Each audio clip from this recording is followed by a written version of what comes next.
Hey, how are you doing? My name is Xavier Smith. I'm going to be discussing with you today for this first video posting in reference to mens rea. The question asked of us regarding this assignment is whether or not I believe if our current laws in our today's society and the requirements of those laws are sufficient or not, or should that even change. So, excuse me. Basically, from my point of view, to answer this question, yes, I do believe that the laws today in reference to mens rea is very much so sufficient. It's relevant, it's necessary in our everyday living. In our society today, we know that it takes an act for a person to commit a crime. It takes motive as well in correspondence for someone to want to commit a crime. I'm just going to give you a brief definition of mens rea. I know some may know the definition, but in our text, it tells us that it's a general immorality of motive of someone who has an evil mind. When it comes to mens rea, you think of someone's state of mind.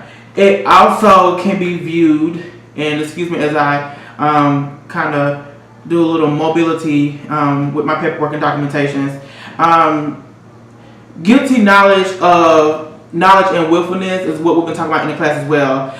We know that a fundamental principle of criminal law is that a crime consists of both mental and physical elements.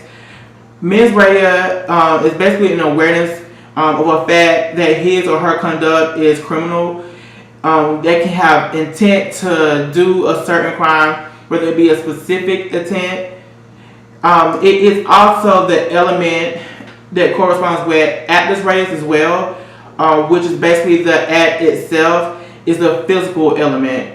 And I just want to pause right there and just kind of elaborate on that.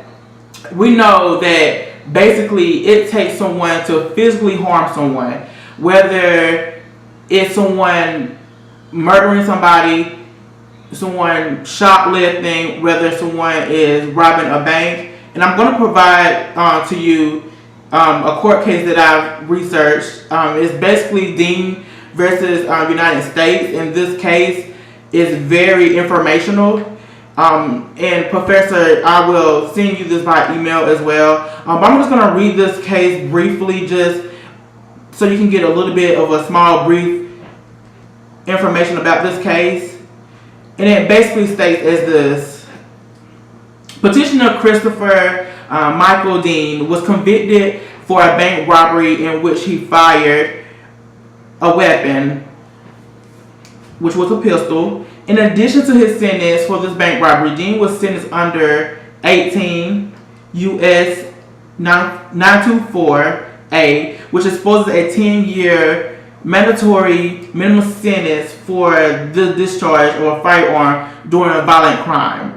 The question presented to the Supreme Court is whether courts can apply the sentence enhancement under this law, which is the discharge, or whether or not the discharge was accidental, or whether prosecutors must first prove that the defendant intended to fire the gun. Dean argues that the prosecutors must prove that the defendant intended to fire the gun for the additional 10-year mandatory sentence for it to apply and stick.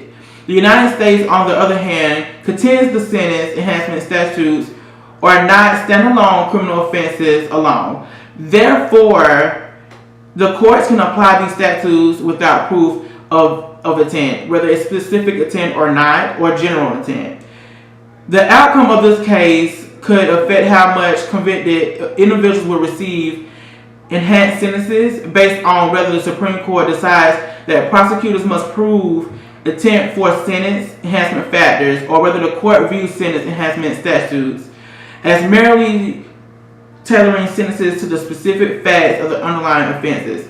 So let's pause for a moment. So as you know, we're talking about mens rea. It takes an act, it takes someone doing something for them to commit a crime. And in this case, for me, in our today's society, let's take someone robbing a bank. You walk in a bank and you're just going about your everyday living, you're just going in to even make a deposit or a withdrawal in your bank, just going to get, whatever check, balance, or whatever with your account. Not knowing what's going to transpire or take hold in that bank while you're there. and someone comes in, they're robbing the bank. You're held at gunpoint, or someone is held at gunpoint. Now, we know that something with that individual is going on. Whether they planned this event, whether they just did it just because, to me, motive is motive. We know that really and truly it takes a trigger for someone to act out. And for me, I think that in today's society, we have a lot of people acting out. And that's why crime activity is completely raging. It's growing rapidly each and every day. And I think that if officers and law enforcement can actually find out what people's motives are in the midst of the investigations of a crime, I think that when a particular individual has a particular criminal activity going on, if they can figure that out, then maybe, just maybe, this can lessen crimes that we have going on in our today's society. Now, me personally, we know that mens rea is kind of old-fashioned. It's a foundation from the early days of law, and I think it's still relevant today.